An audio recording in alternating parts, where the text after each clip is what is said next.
আপনি যদি পশ্চিমবঙ্গবাসী হন তাহলে স্নেহের পরশ গভর্নমেন্ট অফ ওয়েস্ট বেঙ্গলের একটি স্কিমের মাধ্যমে আপনি প্রতি মাসে 1000 টাকা করে ব্যাংক ব্যালেন্স পেতে পারেন। এই স্কিমটি নতুন এসছে গভর্নমেন্ট অফ ওয়েস্ট বেঙ্গলের।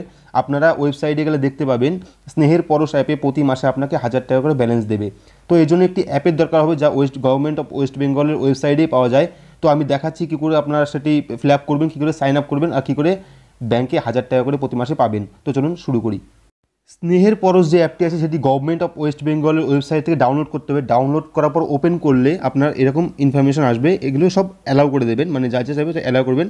তারপরে আপনি আপনার ফোন নাম্বারটা দেবেন, যে ফোন নাম্বারটা আপনার অ্যাক্টিভ আছে সেই ফোন নাম্বারটা দিলে পরে কী হবে, সেখানে একটা ওটিপি আসবে। তো আমি ফোন নাম্বারটা দিয়ে দিলাম, এবার ওটিপি আসবে আমার ফোনে। তো এই ওটিপিটা, যে ওটিপিটা এসছে আপনার ফোনে, যেটা ওটিপি আসবে সেই ওটিপিটা এখানে সাইন আপ করবেন।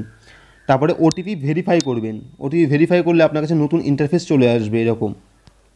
এবার দেখুন এখানে পশ্চিমবঙ্গ সরকার যাবতীয় ইনফরমেশন দেওয়া আছে, এখানে কী কী পাবেন বা কত টাকা পাবেন, কী শর্তে পাবেন, বা এখানে সবাই পাবে, কোনো শর্ত নেই, যাই হোক সবাই পাবে। আবেদন করলে যদি আপনার আবেদনটা সাকসেসফুল হয় তাহলে আপনি প্রতি মাসে 1000 টাকা করে ব্যাংক ব্যালেন্স পেয়ে যাবেন। দেখুন এখানে পুরোটা লেখা আছে পশ্চিমবঙ্গ সরকারের অনুদান হিসাবে, যা কোভিড-19 বা করোনা ভাইরাসের জন্য যারা কাজ বন্ধ বা রুজি রোজগার বন্ধ তাদের জন্য এই স্কিমটা তৈরি করা হয়েছে স্নেহের পরশ, যা আপনার গভর্নমেন্ট অফ ওয়েস্ট বেঙ্গল এই ওয়েবসাইটটিতে নতুন করে দেওয়া হয়েছে, বা অ্যাপটিও সেখানে আছে। আমি লিঙ্ক দিয়ে দেবো, সেখান থেকে আপনারা ডাউনলোড করতে পারবেন।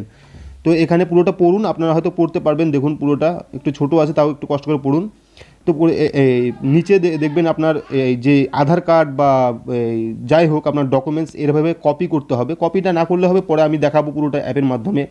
তো এখানে আপনার ছবিও লাগবে। মেইন ব্যাপার হলো আধার কার্ড আর আপনার ব্যাংকের অ্যাকাউন্ট আর আপনার যে সরকারি আছে সেগুলো। তো এখানে আমি সাইন আপ করলাম। তো প্রথমে দেখুন আধার কার্ডের মাধ্যমে আবেদন, দ্বিতীয় আছে ভোটার কার্ড মাধ্যমে আবেদন, আর তৃতীয় আছে ডিজিটাল রেশন কার্ড। তো আমি আধার কার্ড দিয়েই করছি। তো আধার কার্ড সিলেক্ট করলাম, এখানে সেভ করলাম, নিচে সেভ অপশন আছে সেভ করলাম। এবার আপনার যে ইটা আছে ফর্মটা আছে, ফর্মটা ফিল আপ করবেন। প্রথমে আপনার নাম দেবেন। তো আমি আমার নামটা দিয়ে দিচ্ছি এখানে।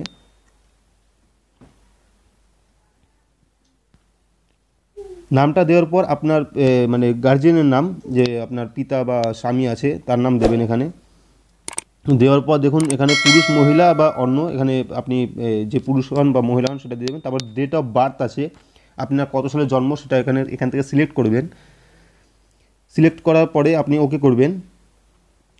ওকে করার পর নিচে দেখুন স্থানীয় বর্তমানে আপনার যেখানে থাকেন বা অ্যাড্রেসটা ফুল দিয়ে দেবেন। আপনি যেখানে থাকেন তার ফুল অ্যাড্রেসটা এখানে দিয়ে দেবেন। দেখুন আমি দেখাচ্ছি পুরোটা, আপনারা বুঝতে পারবেন হয়তো। তো অ্যাড্রেসটা আমি লিখলাম। অ্যাড্রেস লেখার পর নিচে যেটা আসবে সেটা হলো স্থানীয় আত্মীয়ের ফোন নাম্বার, মানে আপনার ফ্যামিলির অন্য একটি ফোন নাম্বার এখানে অ্যাড করবেন, যে কোনো একটি, আপনার ফ্যামিলির যে কোনো হোক। তো তারপরে আপনার সিলেক্ট করবেন, ডিস্ট্রিক্ট সিলেক্ট করবেন। আমি নদিয়া, তো নদিয়া দিলাম এখানে।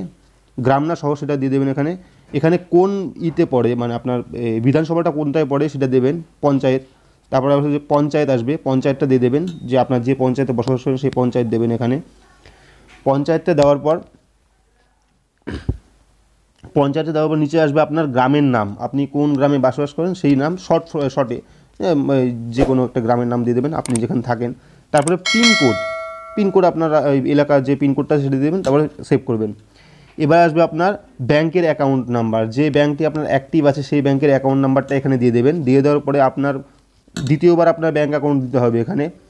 দেওয়ার পর আইএফএস কোড নাম্বার দেখবেন আপনার ব্যাংকের পাসবইয়ে পেয়ে যাবেন আইএফএস কোড নাম্বার, সেটি দেখে আপনারা এখানে আইএফএস কোড নাম্বারটা অ্যাড করবেন। অ্যাড করার পর, তো এখানে আইএফএস কোড নাম্বারটা অ্যাড করে দিচ্ছি এখানে।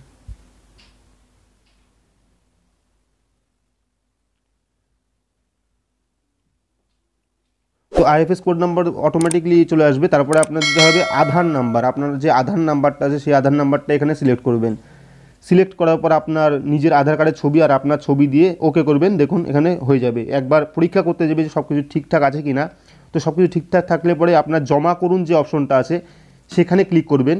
তাহলে আপনার আবেদনটি সাকসেসফুল হবে এবং সেখান থেকে আপনি 1000 টাকা করে প্রতি মাসে পেয়ে যাবেন। তো এটি ছিল গভর্নমেন্টের স্নেহের পরশ যে স্কিমটা, এটা 20 তারিখ পর্যন্ত সীমিত আছে। তো তাড়াতাড়ি করে নিন এটা, তাহলে হয়তো আপনারা এই লকডাউনের সময় কিছু টাকা আপনার ব্যাংক ব্যালেন্সে ঢুকতে পারে বা গভর্নমেন্টের থেকে কিছু সহায়তা আপনি পেতে পারেন। তো তো যদি কোনো প্রশ্ন থাকে তাহলে অবশ্যই কমেন্ট বক্সে জানাবেন, আর যদি ভিডিওটি ভালো লাগে তাহলে অবশ্যই লাইক করবেন, চ্যানেলকে সাবস্ক্রাইব করবেন, আর অবশ্যই আমাদের সঙ্গে থাকবেন। ধন্যবাদ।